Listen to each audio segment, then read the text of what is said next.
Tell me this is all you need.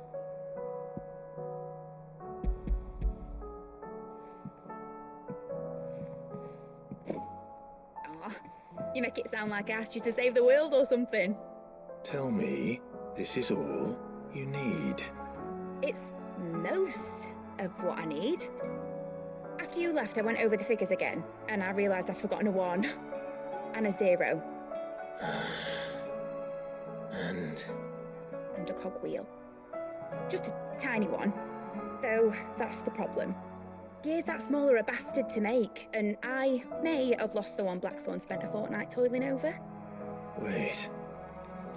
The children. When they took apart your scales, there was a tiny brass gear. Now that I think about it, they didn't use it when we put the scales back together. The young'uns? But why would the... You know what? I don't want to know. I'll keep working on the model. You go and find that cog.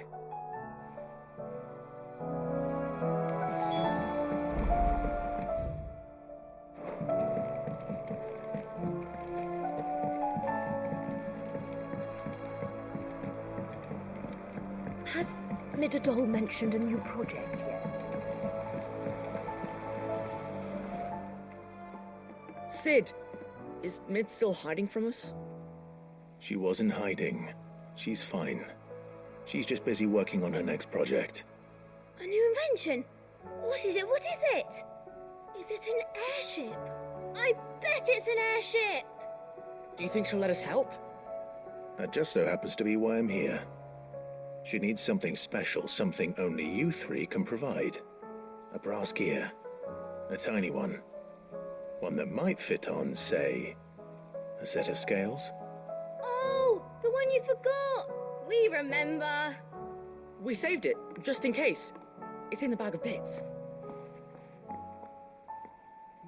Since your lesson, we've been disassembling, then reassembling everything we can find. All the pieces that are left over, we keep under our beds, just in case. That's good to know. Look! I found it!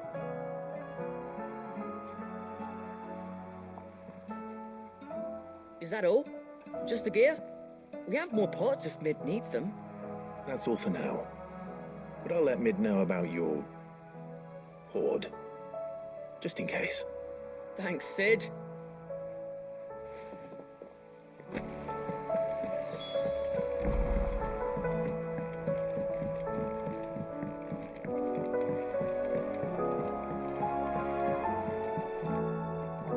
Well, did they have it?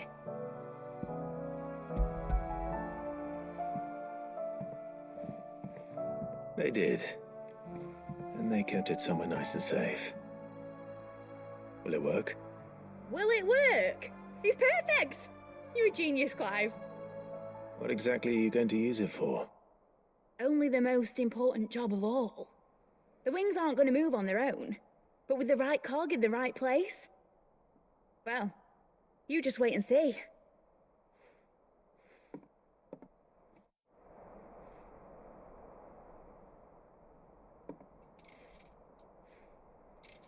That should do it.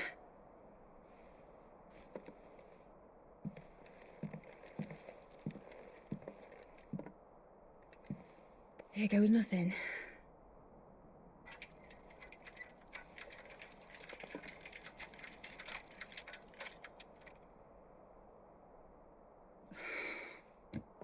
Titan's tits. It wasn't supposed to fly, was it? Of course it was supposed to fly. Wouldn't be much of an airship if it didn't. Honestly, these bloody engines are driving me mad. I was so sure this would be the day she soared. The mithril engine was made to make dreams come true. But maybe this is one dream the world's better off without. Show folk how to take flying. It won't be long till they're raining death down on each other. People will lose their homes. Children, their mums and their dads. Like I lost mine. I'm sorry. So am I, Clive. So am I. Sorry that I have to choose. Do I follow my head, or do I follow my heart?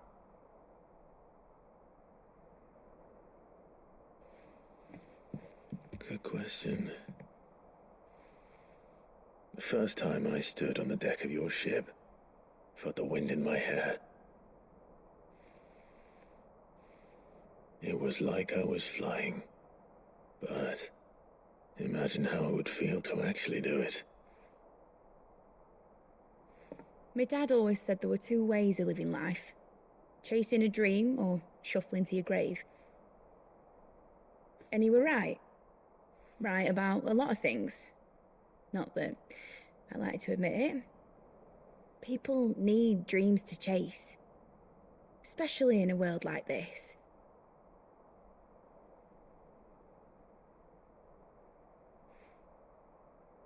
Right. When this is over, I'm gonna take all my mithril engines to Zemeckis and sling them over the edge. I won't have my dream end up turning into someone else's nightmare. But all that hard work... All that hard work will not be used for war, Jamie. But it isn't like it'll be gone. Tell me, Clive, have you ever been on a treasure hunt? Not since Joshua and I were boys. Why do you ask? Because I'm going to bury the engine schematics and leave behind a little riddle telling people where to find them. A really hard one, so that only the most dedicated dreamers will ever be able to work it out.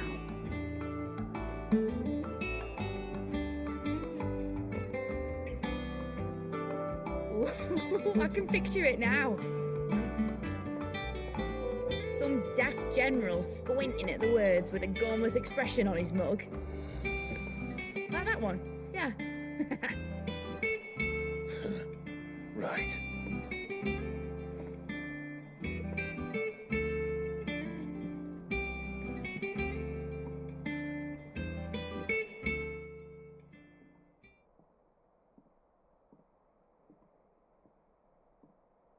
Of course, if I'm putting this engine at the end of a treasure hunt, I'll still need to make it a treasure worth hunting for.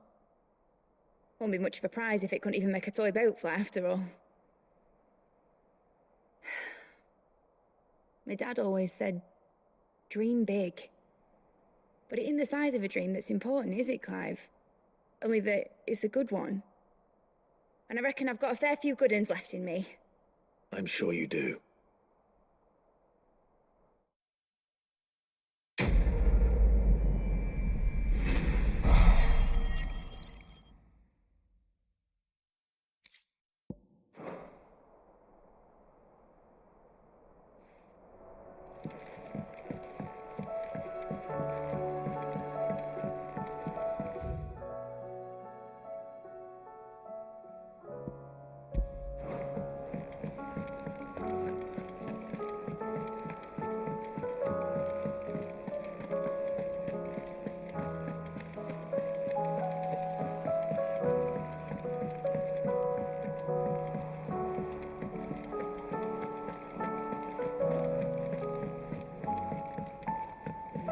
You should have seen him. Welcome back, Sid. Welcome back, Sid. Yes. Welcome back. Trip wasn't too much of a pain in the arse, I hope. Truth be told, it was me who suggested roping you in to help with the trial. But from what I hear, things didn't go quite as planned. No, they most certainly did not. Amber lost his nerve in the face of a beast of prey, but he didn't lose heart. He pressed on, and he achieved his aim. And is that not what we ask of our scouts? Indeed it is. Thank you for your honest appraisal, Sid. The fact remains, however, that Ember will not always have a battle-hardened warrior on hand to pluck him from the jaws of peril. All I have gleaned from this trial is that without someone watching his back, Ember is little more than a liability. Wait, Sergeant. Ember still has much to learn, it's true. And this time he was found wanting. But I'd say he's due a second chance, nonetheless. After all, he did do as you asked. With a bit of hard work, any hand can be made to hold a blade, and any mind can conquer its fears. But a scout's nose is different. You've either got one, or you ain't. And by sniffing out that log, young Ember here has shown he has a conch and a half. Wouldn't do to waste it now, would it? Fine. One more chance. I'll do whatever you ask. I'll spend my days and nights in the pit if I have to. I'll show you. Just you wait. Daft as a brush, that one. But his heart's in the right place. Just like someone else we know. And if you ask me, we've been leaning on him for far too long. About time the curse breakers took some of the weight off his shoulders, I reckon. It couldn't hurt. Just don't tell Gav I said so, will you? I won't have him thinking he's been hard done by. Next thing you know, he'll be asking for a day off. Chance will be a fine thing. Back to work. Forgive me, Sid. This did not play out as I expected. Things really do these days. But that's why we need men like Ember more than ever. Men who can make the best out of a bad situation. Remember that. I will, Sid. Thank you.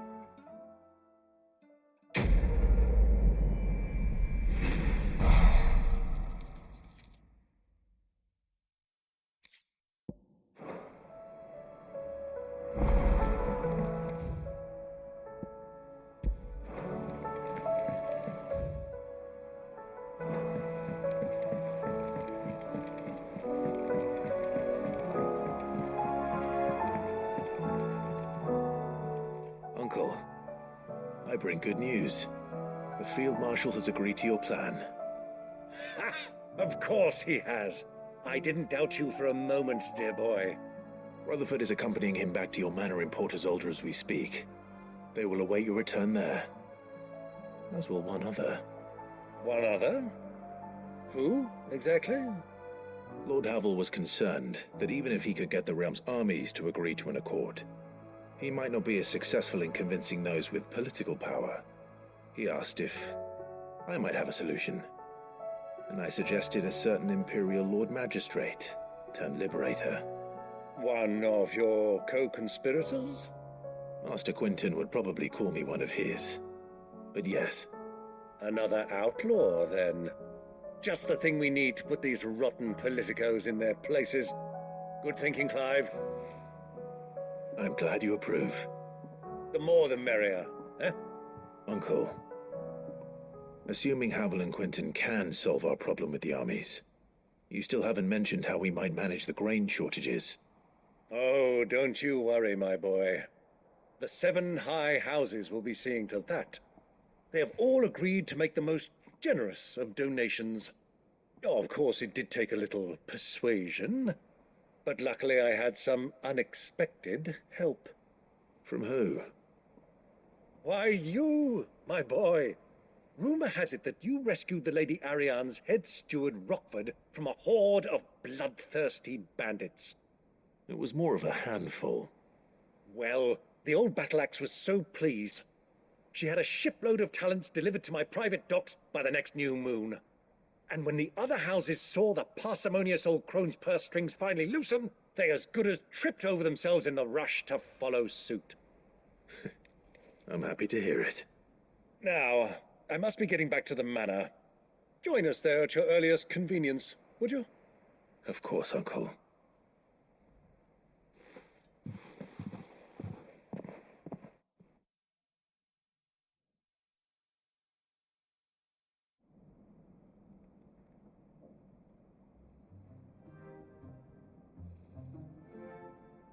And how, pray tell, will we get that grain to the capital if the roads are still overrun with akashic? You'll find another bloody road. I only have so many men, and I'm not about to send them headlong into an ether flood. That is, unless you'd have them turn as well. Well, I'd certainly eat less. Says the man with a belly bigger than a band of curls. My soldiers actually need their rations. Without any food to keep them going, they'll be dead even before you've sent them on your fool's errand. If I may, gentlemen, perhaps I might suggest an alternative approach. Though supply routes are indeed disrupted, there is no shortage of ships. Indeed, they bob away in every bay from here to Randalar, awaiting a safe haven. Allow them to make port and fill their bellies full of grain. And once those who crowd the cities are fed, ferry the displaced back to the countryside to work the fallow fields. But I'm sure that you wish to continue your discussion. Forgive the interruption.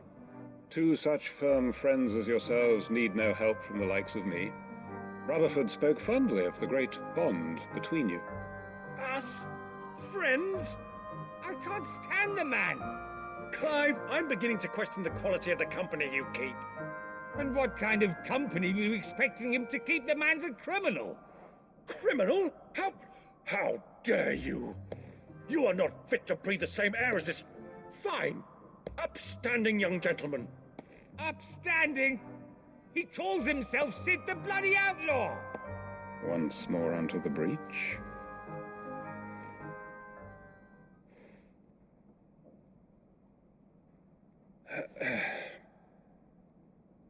Shall we begin again?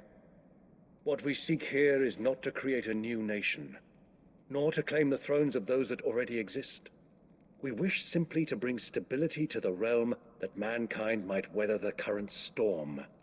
And to do that, we must convince those in power, the generals, the statesmen, the nobles, that our cause is just. There will be disagreements, yes, and I imagine some resistance, much resistance. But we cannot let that deter us. If we show them the path, show them that we walk it ourselves, then I am confident they will follow. The fate of the world lies in my nephew's hands, but the well-being of her people lies in ours. And we must not squander the chance that Clive has given us. Uncle Byron, Now, with that settled, let's move on to the signing of the Accord. For what great moment in history hasn't been accompanied by a little ceremony?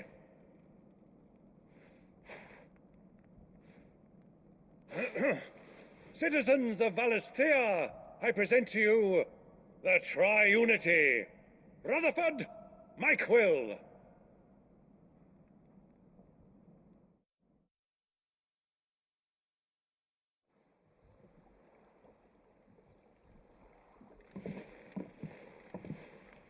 Well, my boy, the stage is set. that it is. This is the role you were born for. Now I ask only that you trust in the talents of your supporting cast. We shall play our parts to the best of our abilities, that you might have the opportunity to shine. The realm needs its Sir Crandall, and there is no better Crandall than you, Clive. I want you to keep this signed accord as proof of our faith in you. I will. Thank you, Uncle.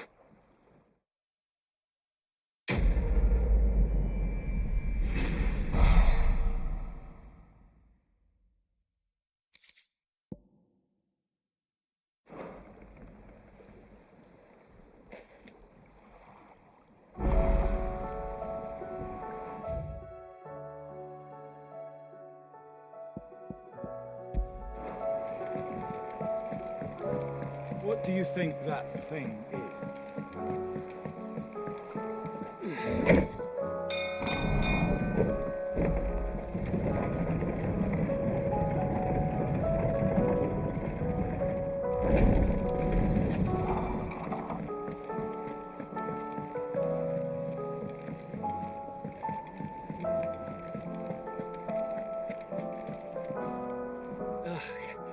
You alright?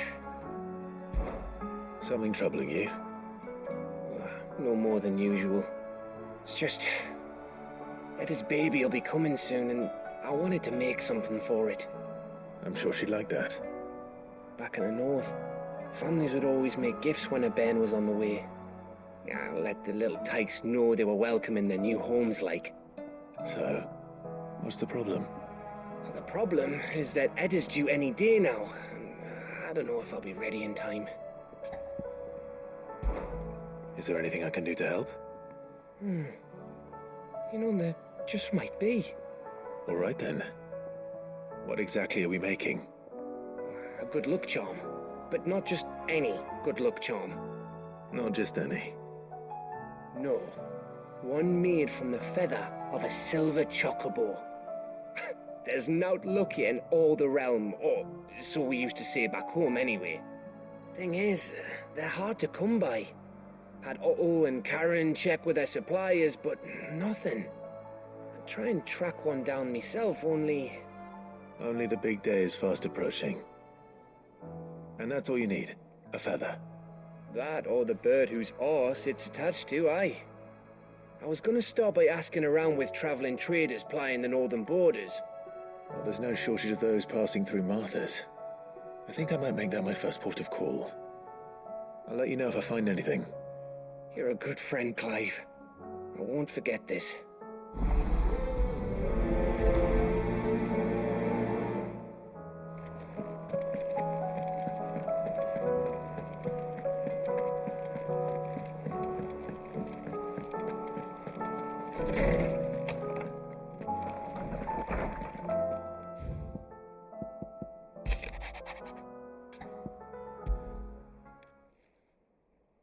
If Joshua's worried about Jill, I should go and speak with him.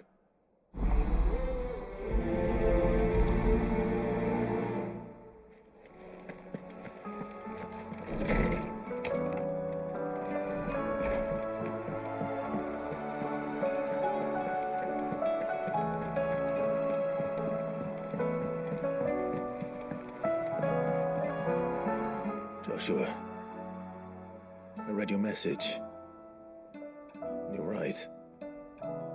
Jill is different. I don't think I'd realized how different, but since we returned from Drake's spine, I've felt it more and more. I suppose it's not hard to imagine why. She doesn't think she belongs anymore. And that's why we need to remind her she is still one of us. To let her know that we still need her, now more than ever. That you still need her. But how to do that? When last we were truly close, we were but children. Of course. Do you remember the time we accompanied Father on his annual tour of the Duchy? And Jill and I broke from the procession to ride up Man's Hill. To see the snow daisies, I remember. It was the first time Father had allowed us to join him. And when he realized you were missing, he had the entire retinue down to the pot boys combing the countryside. In the rain. A thunderstorm forced us to take refuge in a grove of oaks before we'd even made it halfway there. It was the Lord Commander who finally found us, and needless to say, he was none too pleased. Then it seems you and Jill have unfinished business. What do you say? Man's Hill. It's not that far. Oh, true. Though I suspect it is also much changed. Little in southern Rosaria remains as it was when we were children. You're saying I should go and scout the area for bandits? I'm saying we should first go and see if there are actually still any snow daisies left. What would you do without me, Clive?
rascal.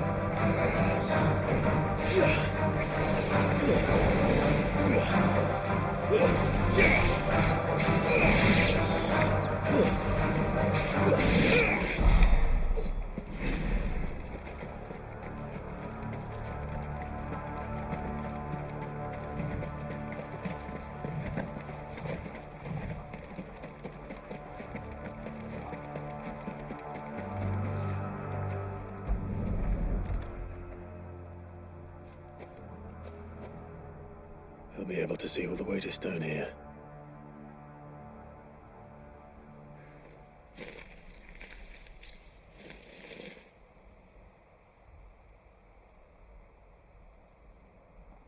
As fine a resting place as any man could hope for.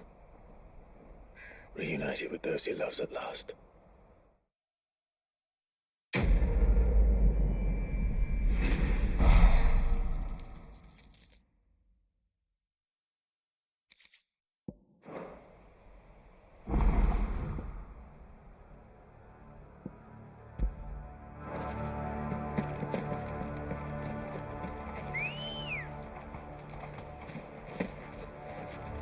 Let's go. Run like the wind.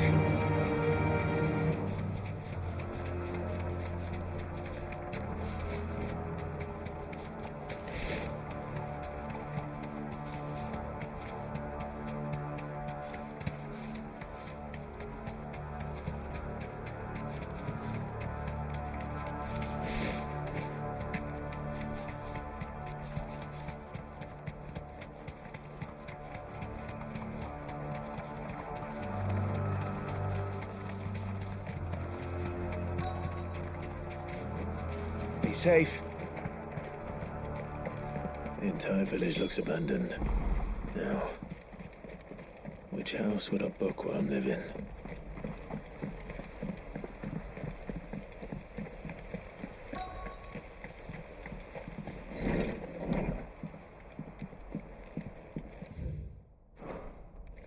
This is a Royal Army logbook.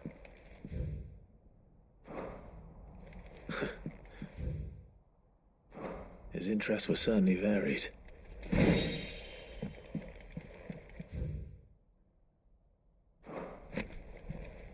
This is it. But if what it says is true, I need to get this back to the hideaway.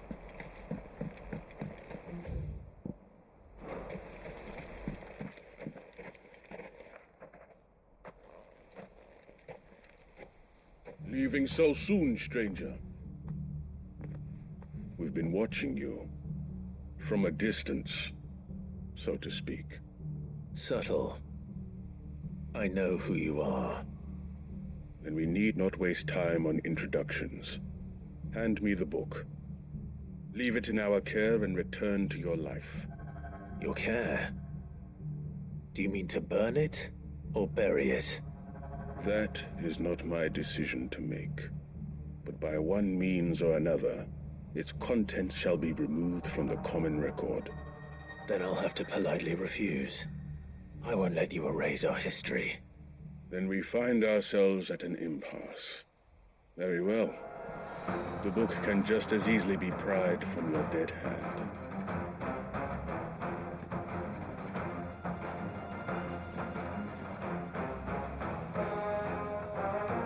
Let's see, shall we?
Impressive.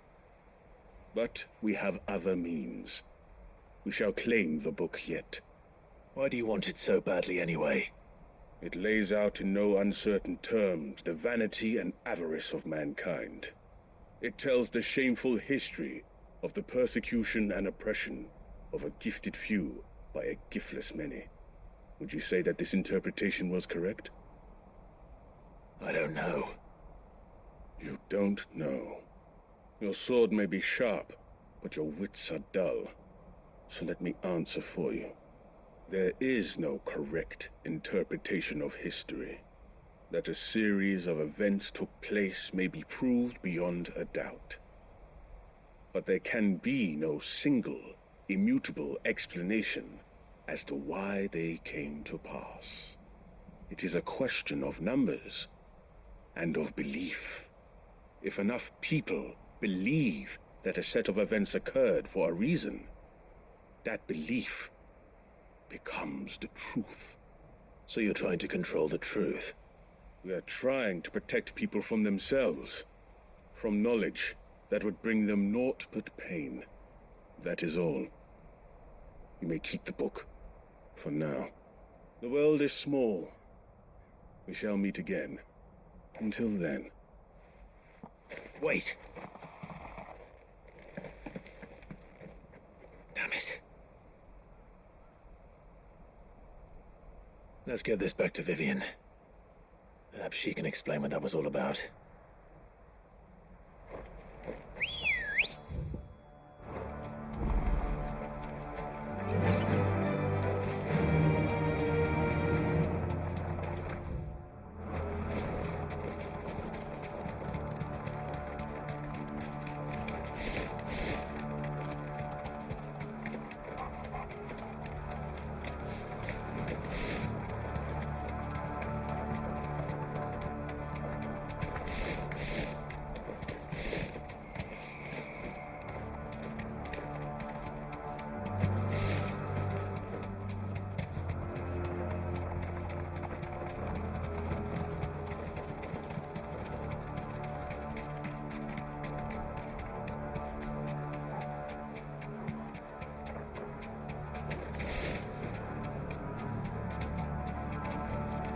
No need to ride from here.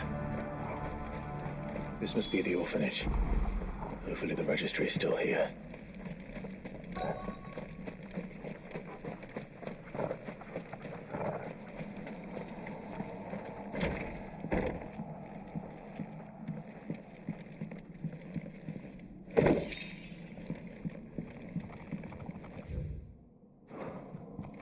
Disposed of.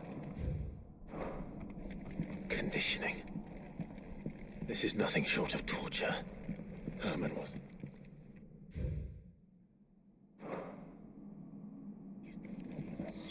This reads like a suicide note. Did the director go through with his plan? There's only one way to find out.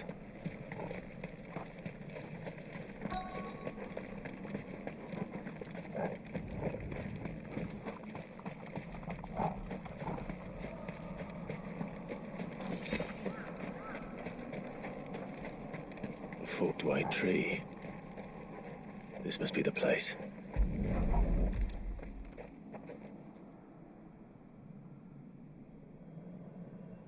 Could he really be buried here? There's something hidden among the roots. Let's see.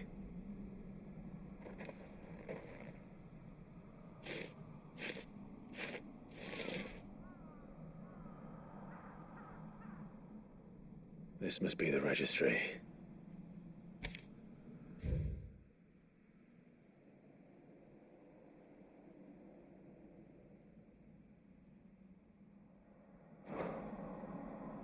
So many names. This place was a slaughterhouse. But where is the architect of all this misery?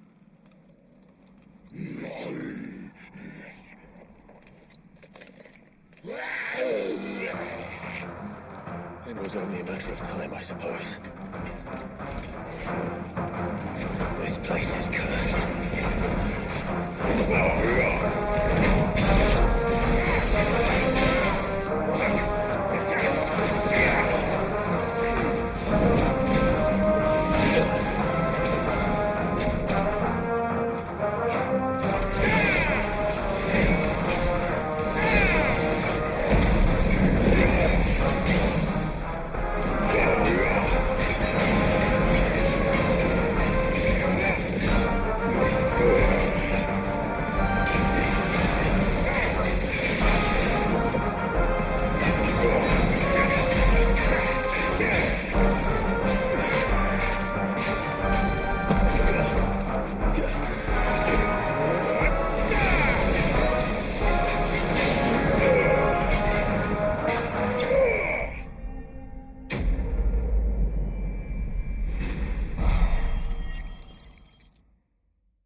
I'm done here. Let's get the registry back to Herman.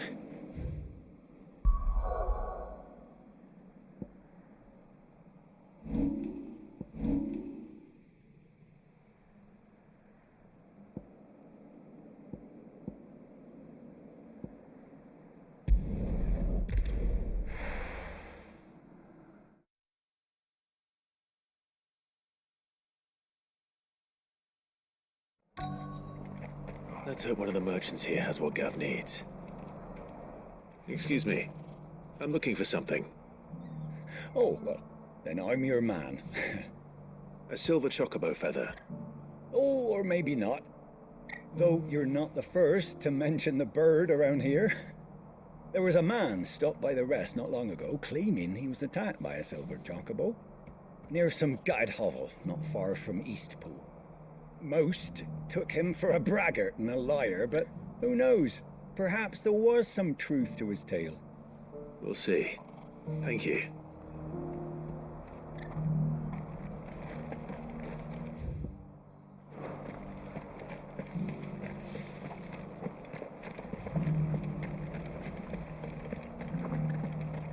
Just because the heavens have gone to rack and ruin, it don't mean we have to.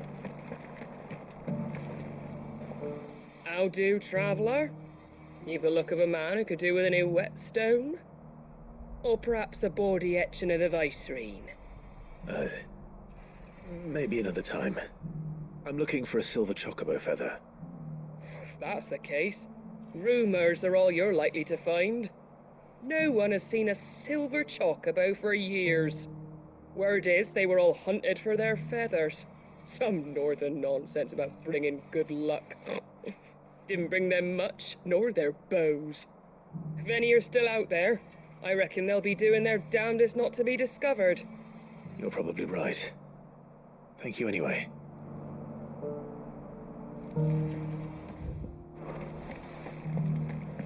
I've got greens of all shapes.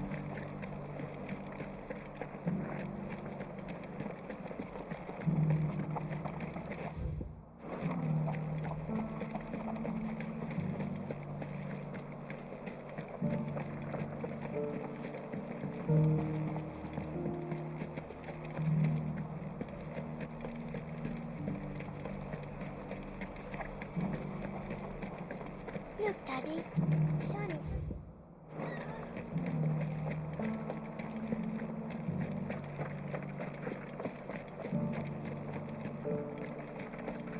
I'll build a barricade so sturdy, even a bandit.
I've got a few rooms going spare now.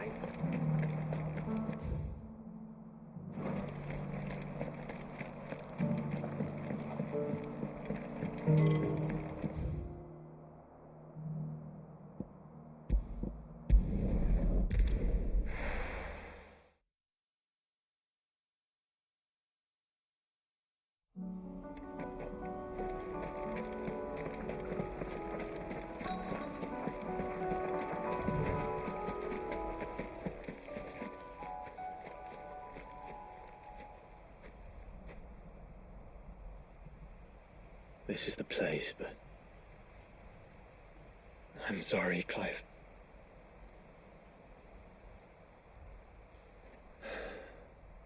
There's nowhere been spared.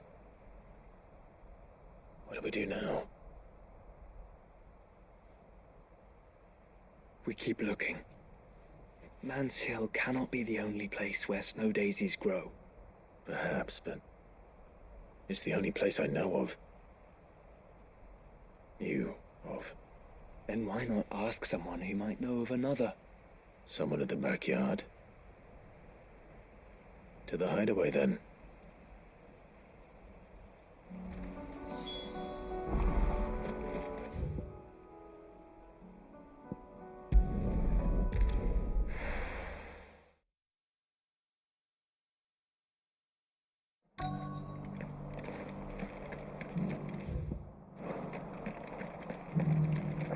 I'll build a barricade so sturdy, even a bandicoot.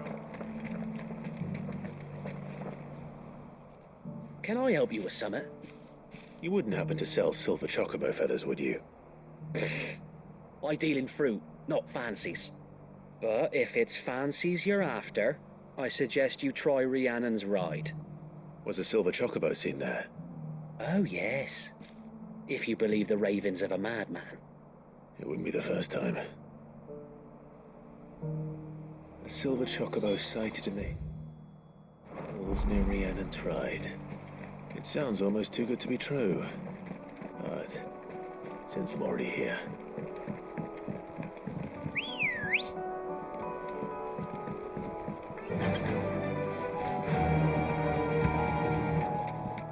Can hardly make you up.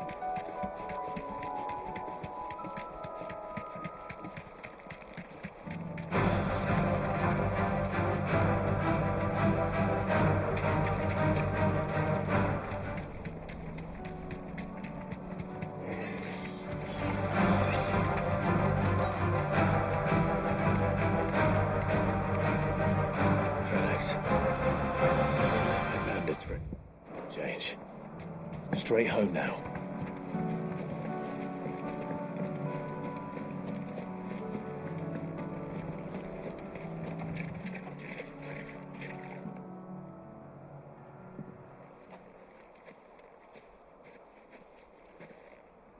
More tracks.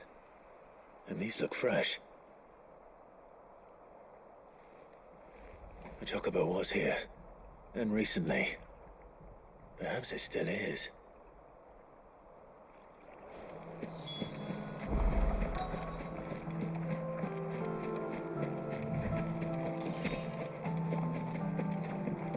I don't hear anything.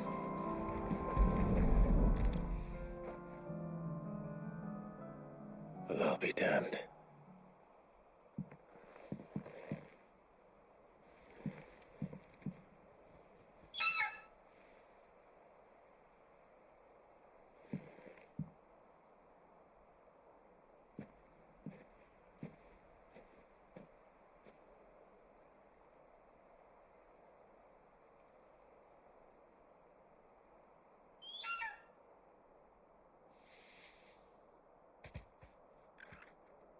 It's all right. I'm not going to hurt you. Just borrowing a feather for my friend.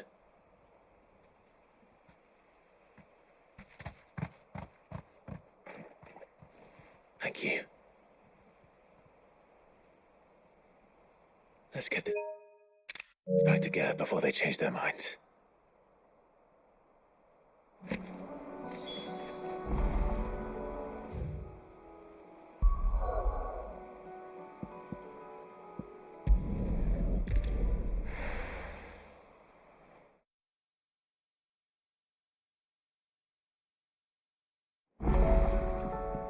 Let's hope one of the gardeners knows where to find snow daisies.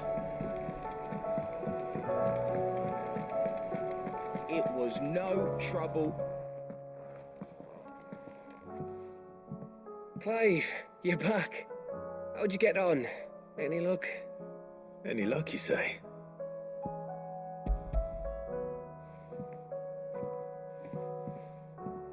Crystal's crack. Is this what I think it is?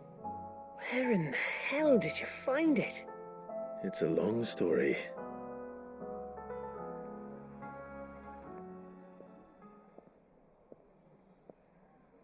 Right there on the road to Eastpool.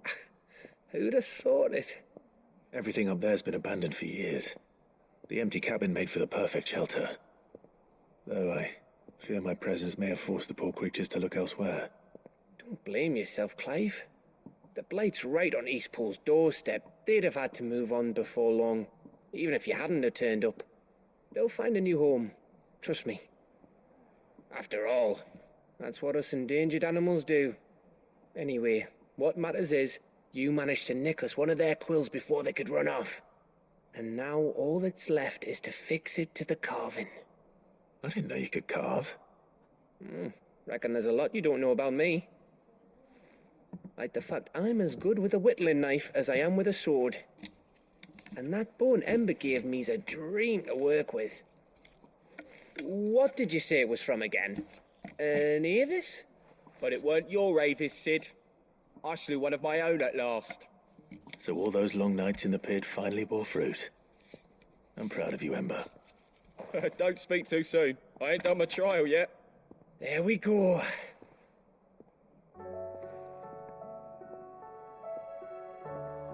What do you think? I think if you ever hang up your scouting cap, you'll be able to make an honest living. Now will I? I should go and see if Ed is awake. Give it my best. You can give it to yourself. Come on.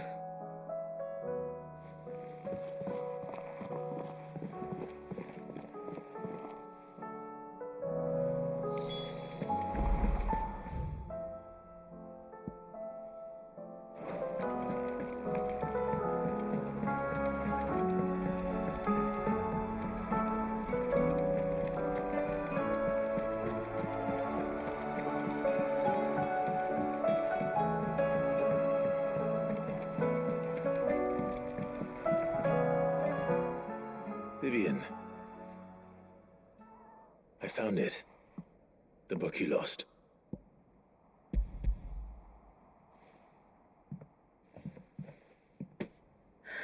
You found it. Thank you, Clive. Even though I asked this of you, I was not entirely sure it would be possible. I feared the executors had seized every copy.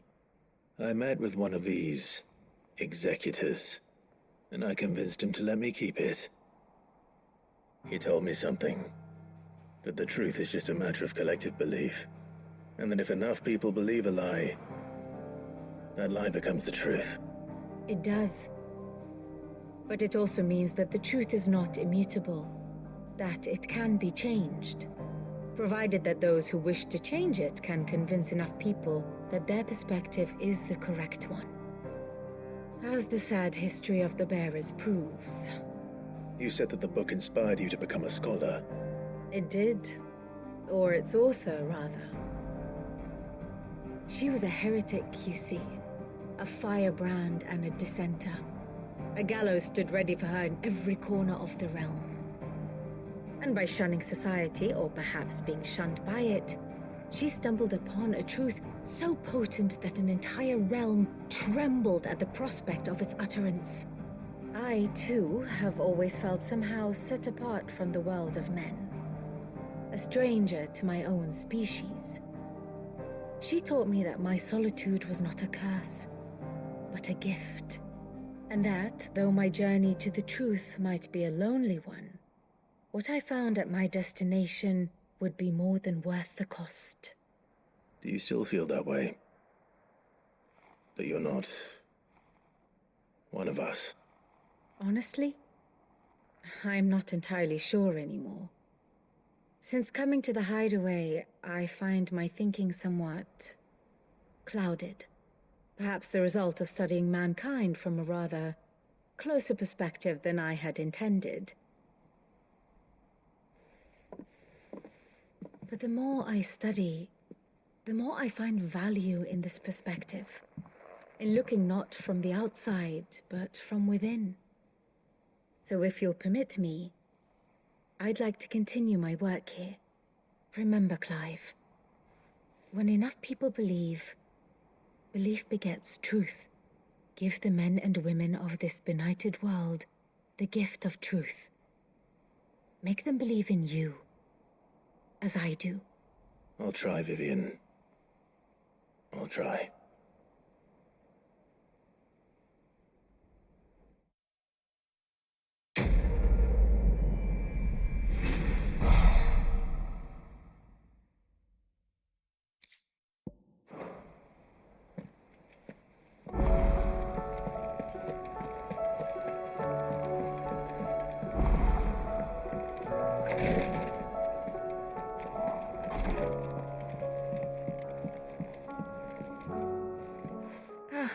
me lords. How are you feeling? Well, thank you. Is something wrong? Wrong? No, nothing like that. What it is, Go on, please.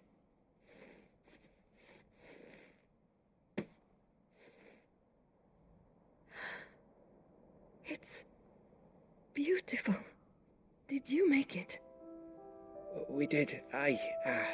It's from all of us here at the Hideaway. Your new family, like. It's a good luck charm. We may come up north when a band's on the way. I mean a baby. To let him know that they're part of the family too. Oh, I hope you like it. I don't know what to say. I thank you, me lords, for everything. If there's anything you need, just let us know. I will. Clive, fancy a swift off? I'm thirsty. I could be convinced.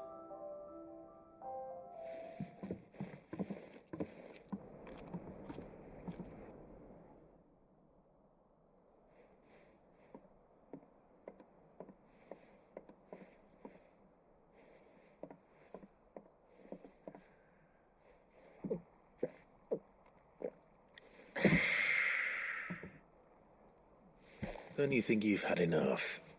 Oh, we're celebrating. I'm gonna be a father. I think Edda might have something to say about that. You know what I mean. Bit of light in these dark times.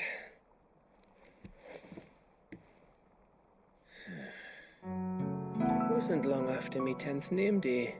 My mum told us she was with child again. I was over the fucking moon. I was looking forward to having a little one to lord it over, what with me being the runt of the litter. Thought I'd finally have a chance to prove to the world that I could be a big brother. Imperials came the day she went into labour. Had myself a baby sister, and then I didn't. My whole family gone in a blink, while I hid in the cellar like the spineless little arsehole I was. Great brother I turned out to be.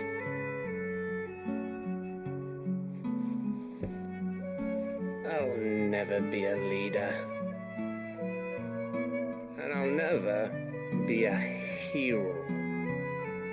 I'm just a daft little dog who comes running when his master calls. I'll never be like you, or Sid, or Jill, or even Torgal. Have you finished? Maybe.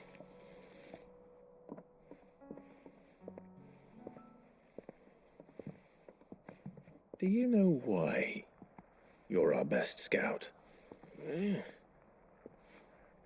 Because you don't need anyone to hold your hand. Without your resourcefulness, your courage, your determination, I don't know where we'd be. Maybe hanging off a cliff like, That was only the once. Exactly. You learned from it. And here you are after Founder knows how many missions, stronger for everyone. And let's not forget Rosalith. Who was it who freed me from the dungeon? Who was it who ran to Jill's rescue? That would be me. Because you're our brother, Gav. My brother.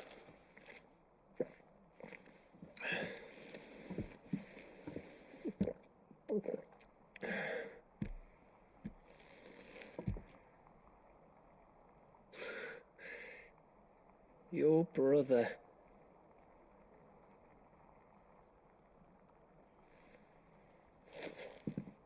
Which means that when the time comes, I get your room and your sword.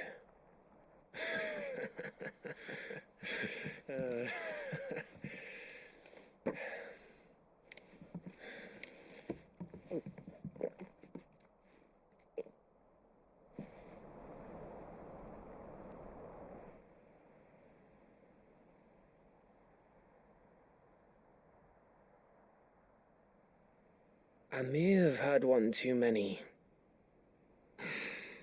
You may have had 10 too many.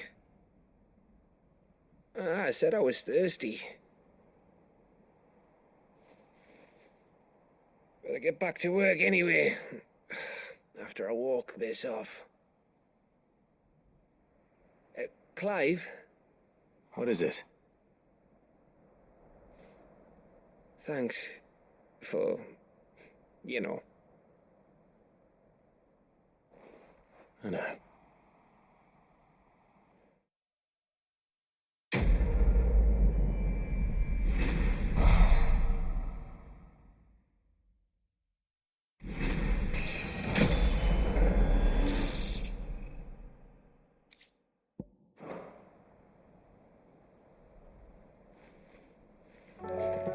Do you think they'll come back?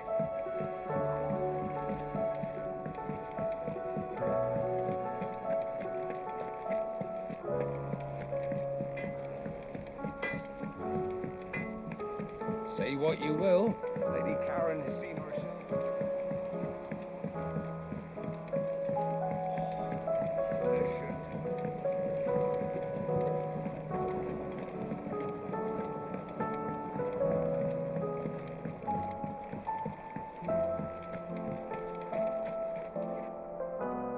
Oh. What brings you down from the heavens, Sid? I need your advice. Joshua and I are looking for a place where snow daisies grow. Preferably in abundance. Snow daisies. Then you'll want somewhere not too hot and not too cold. And where the winds are strong enough to carry the seeds. I reckon Man's Hill would be a good place to start. There in the Royal Meadows, perhaps? Both have similar climbs and the right elevation. If the Blight hasn't claimed them yet. Right. Thank you.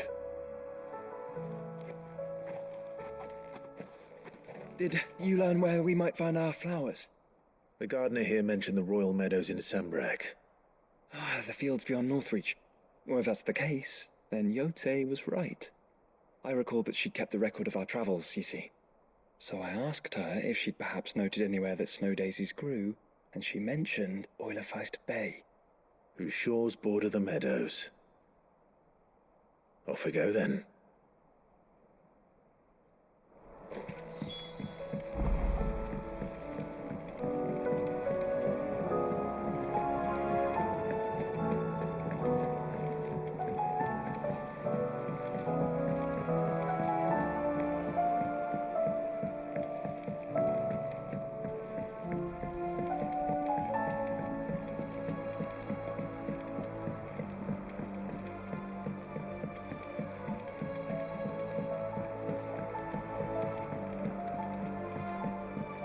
Whatever should I write next?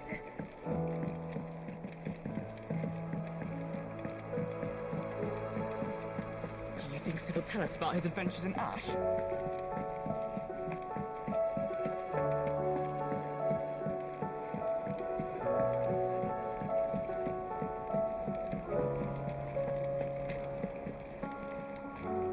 I hear that you traveled to Ash, Sid. Did you by any chance recover the names of my fallen friends? I did. Yes.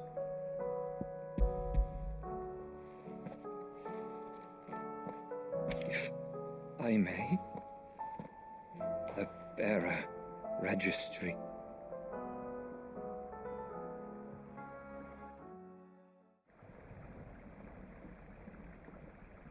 The director was a brutal man. He got no worse than he deserved. The registry was all I found beneath the tree. There was no sign of a body. Or any record of what happened to the children after the orphanage closed. I pray that at least some of them survived. All their names are here. The ones we lost. My friends. My light in those dark times. I can still remember their faces, like it was yesterday. Children who were taken from their bunks in the morning, never to return. No explanation ever offered. They'd be happy to know that you survived, Herman. But why did I make it out alive, when so many others died in that awful place? It's not your fault. And blaming yourself won't bring them back. Honor their memory. See that their names live on. That way, at least. They're never truly gone. Thank you. Sid, I'm going to write a book. An account of the horrors of Badbach, and the spirit of those its custodians sought to crush. All of Valisthea will know of our suffering, and in the name of those I lost, I will not let it happen again. Neither will I. These records would have been buried for all eternity, were it not for you. Thank you.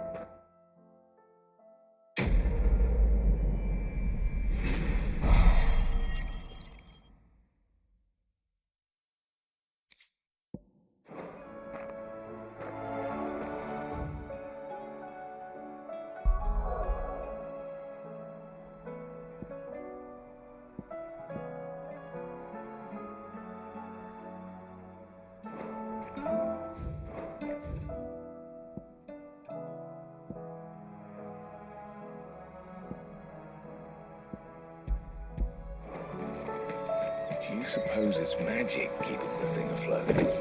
What else could it be? So, there's a new mother.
It's usually me making demands of Hippocrates. I wonder what this is about.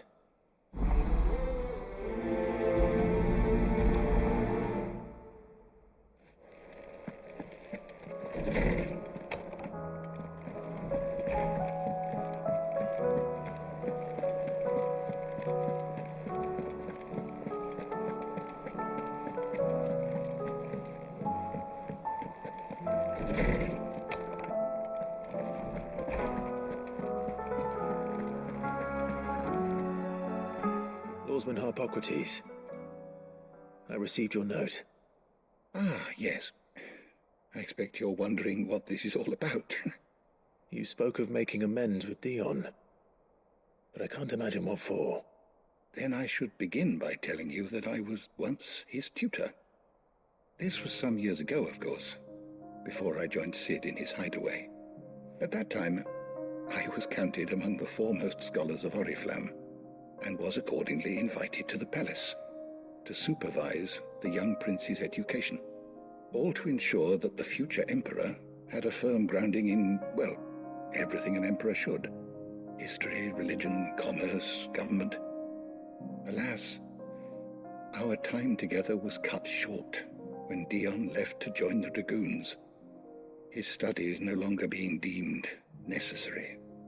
I had not expected to meet with him again, least of all here.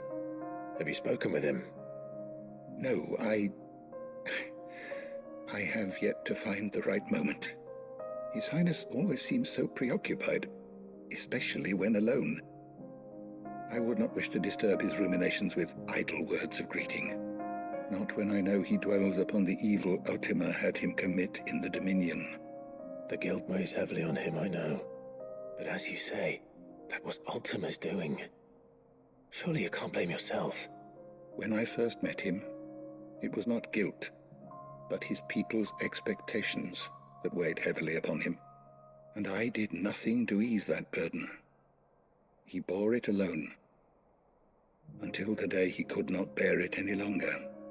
It is one of my greatest regrets that I only ever offered him my wisdom, when what he truly needed was friendship.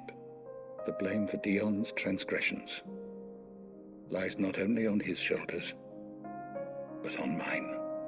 I see. I'm ready to help you in any way that I can. Then I beg that you bring me a wild wyvern tail. Apothecaries across the ages agree that even to glimpse such a flower is to be granted inner solace. Fabulists and fraudsters all, of course.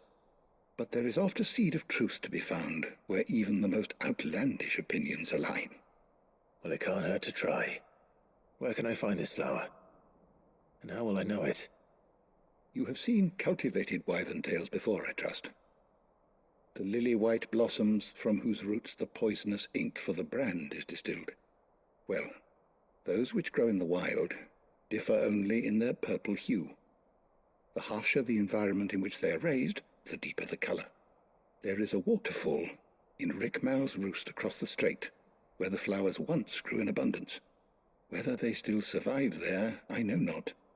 But try as I might, I can find no likelier location. It's all right. I'll find you a wyvern tail one way or another. Thank you, Clive. And please, be safe.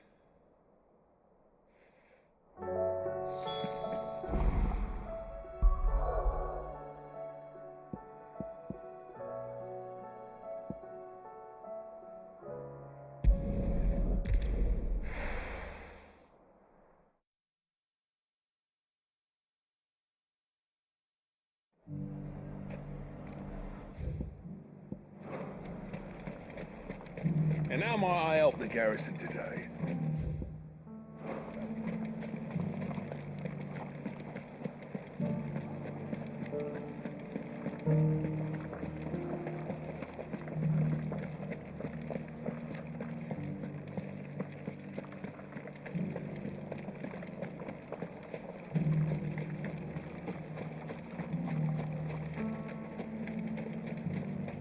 Those things didn't fight like men.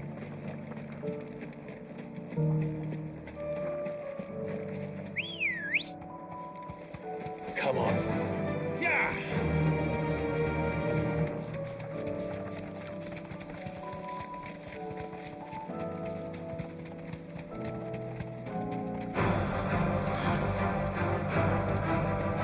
The meadows are vast. Where do we even start? Yotei mentioned the coastline. We can start there.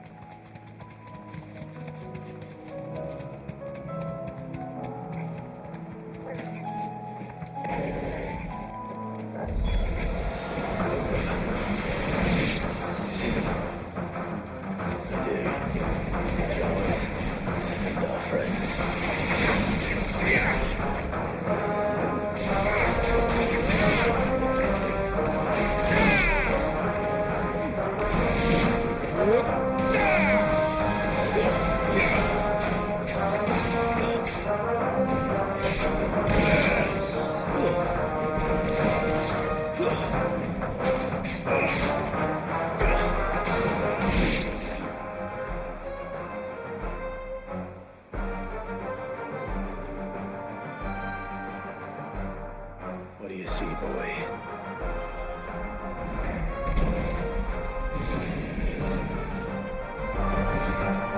Let's hope this is the last one. Only one way to find out.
That was harder than I expected.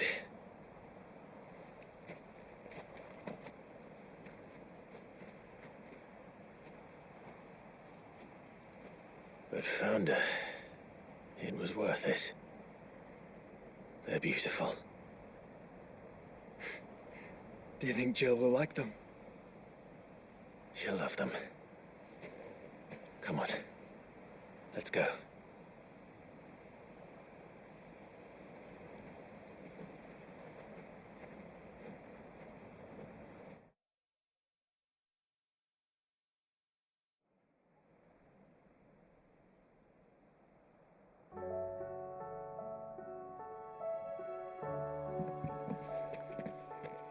It appears my work is done. The rest, as they say, is up to you. Well, you and the skies. We wouldn't want another thunderstorm now, would we?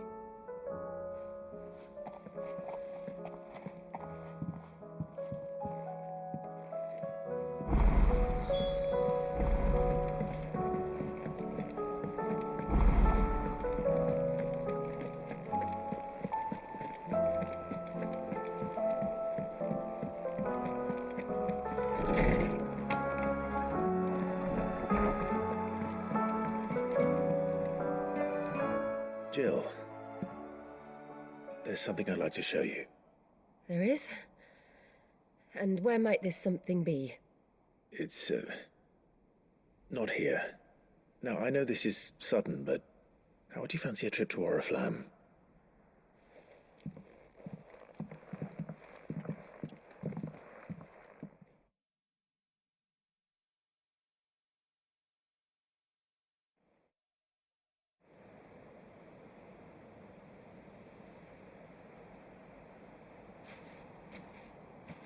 There are so many. This is what you wanted to show me.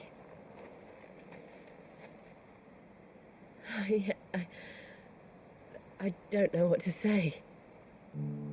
You don't need to say anything. The smile on your face is enough. We've been worried about you, Joshua and I. Do you remember when I took you to Man's Hill? Or tried to? How could I forget?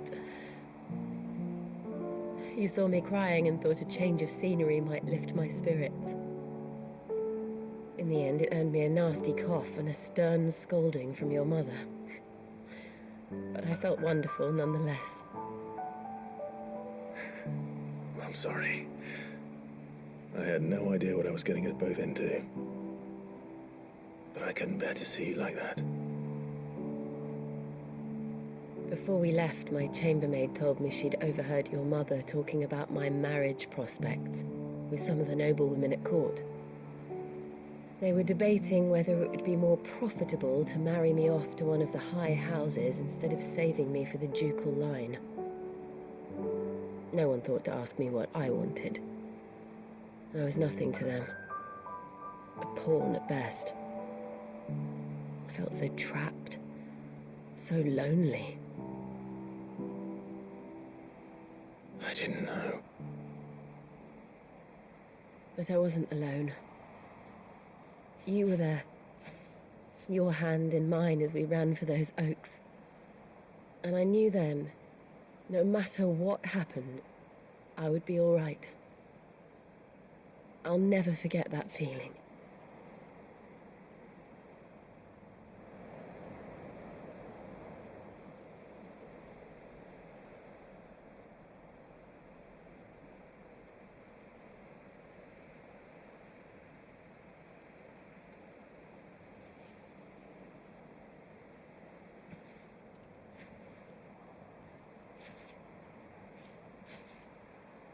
Before we broke camp, the morning after the storm, do you know what I did? No? What? I slipped away from my governess to climb the tor. And from there I saw a sea of petals, all reaching for the sun. And I realized no matter how terrible the night, Dawn would always come.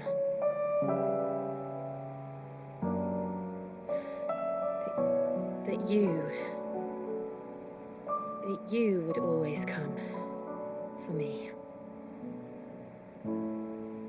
And you have, again and again.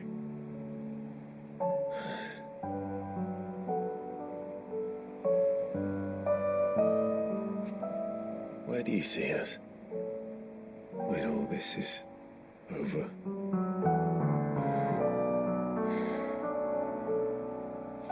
I don't know.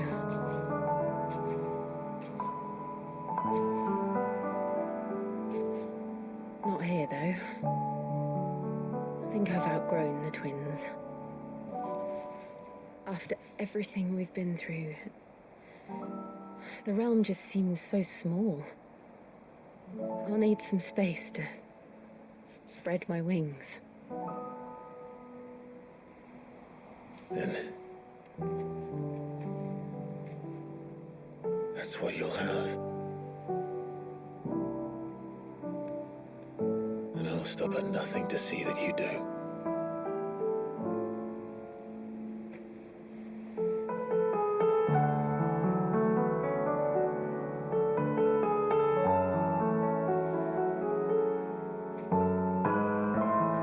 I never was much good at garlands, but it'll have to do. I'll treasure it forever. Thank you, Clive. For this, the flowers, for everything. It's exactly what I needed. You are my treasure.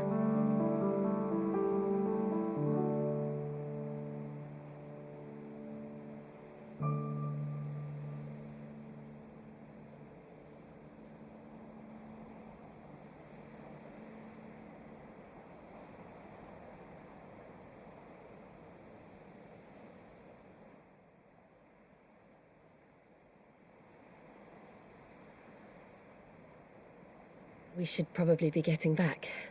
I expect the others are wondering where we are. You're right. There's still much to do. And we'll do it together.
Ready, go?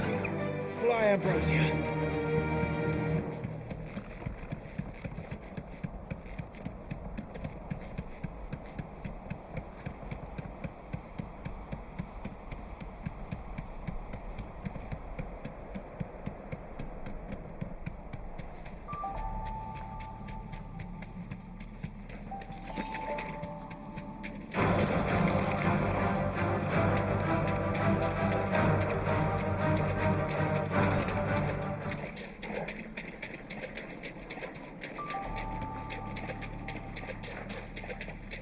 Seems this place has been flooded twice over. Purple flowers blooming next to a waterfall. Shouldn't be too hard to find.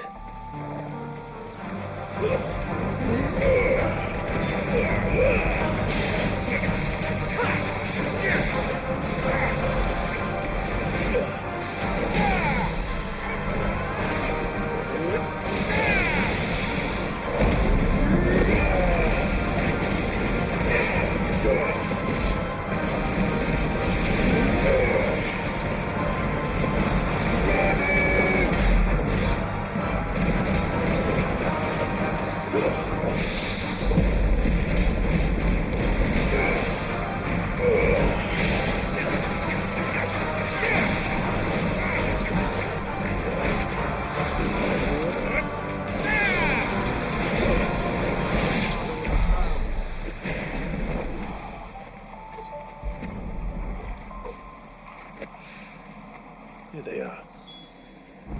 Might as well pick enough for a bunch, I suppose.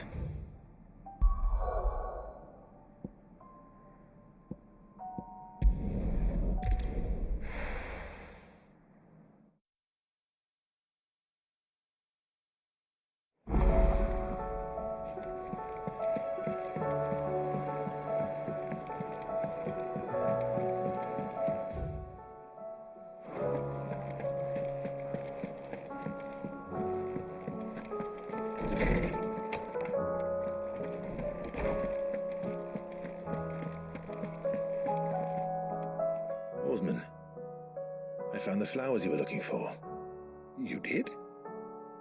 I think I did.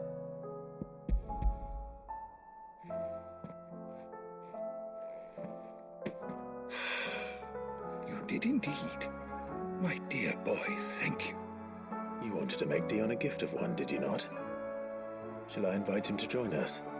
Oh, I don't... It's no trouble. I'll go and fetch him.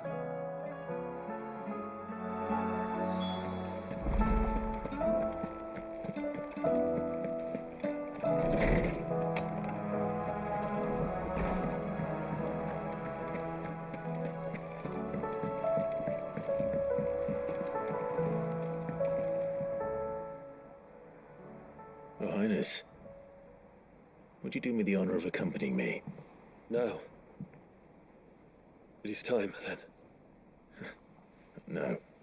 Only to the shelves. Our lawsman has something he'd like to give you.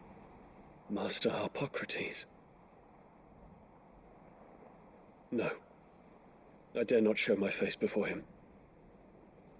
Not after everything I have done. I have taken countless innocent lives. And ruined countless more. All because I was weak. I have sworn to atone for my crimes or die in the attempt. But were I to meet with him again, and see in his eyes what I have become, I fear that my resolve might falter.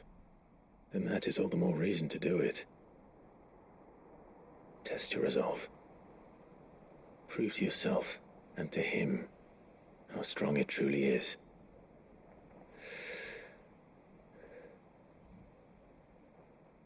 You are right.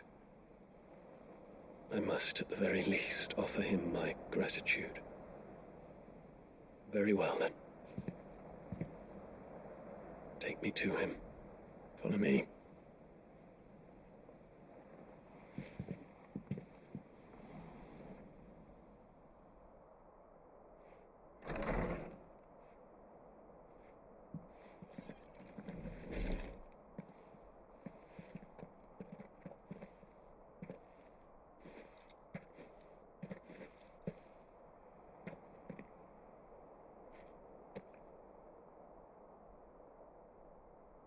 Even now, I hesitate to approach him. What must he think of me? You'd be surprised.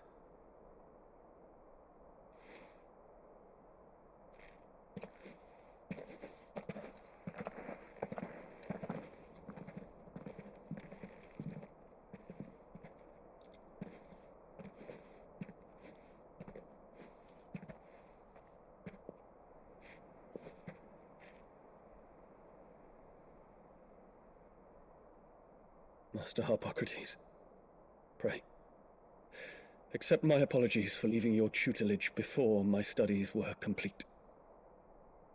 Your lessons opened my mind to a world quite unlike the one I had imagined from within the gilded confines of the palace. And I shall be forever grateful for the efforts you made to enlighten me. Lift up your head, Your Highness. The deeds of youth require no apology. That you took the time to visit me says much about the man you have become. Now, there is something I would like to show you.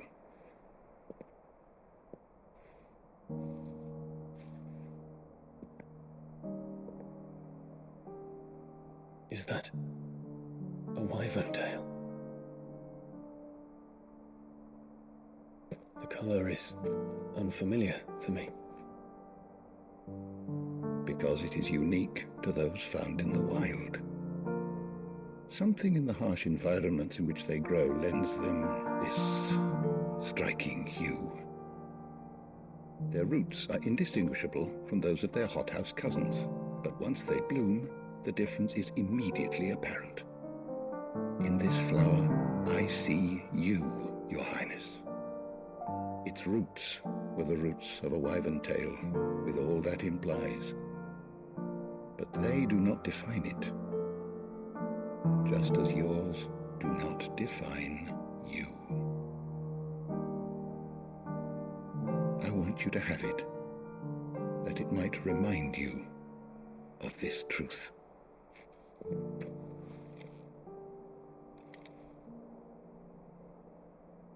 Master Harpocrates, I would ask of you a service.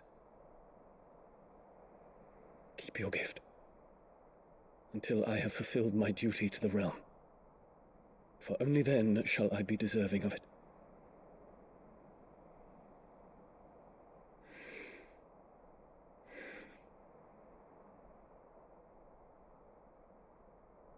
As you wish, Your Highness. I shall await your return.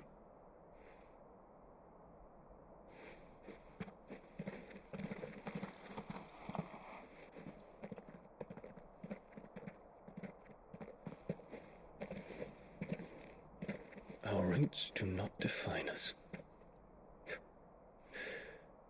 No wonder my stepmother didn't like him. For reuniting me with memories I had thought long lost.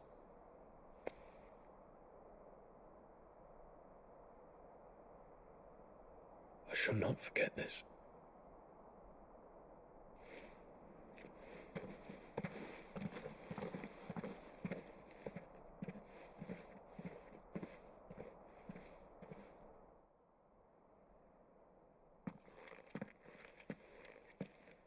Thank you, Clive. Were it not for you, I fear I might never have found the right moment to speak with him. Not to mention the wyvern tails. I shall plant their seeds, that I might not disappoint His Highness upon his return. I hope the soil in the hideaway is to their liking. Why, these flowers bloomed in the bleak, black wastes of Waloed. I'm sure Nigel's yard will suit them to a T.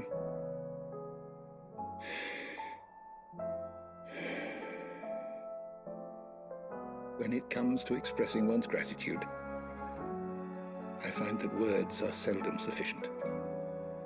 Here. What's this? A stolas quill. Or more precisely, my stolas quill. 'Tis said that an owl's feathers are steeped in the wishes it hears over its long lifetime. All those words just waiting to pour out onto the page. So consider this my wish for you. That one day you may put down your sword and pick up that pen. Well, when that day comes, I'll certainly have a lot to write about. Thank you, Harpocrates. It shall have pride of place in my chamber.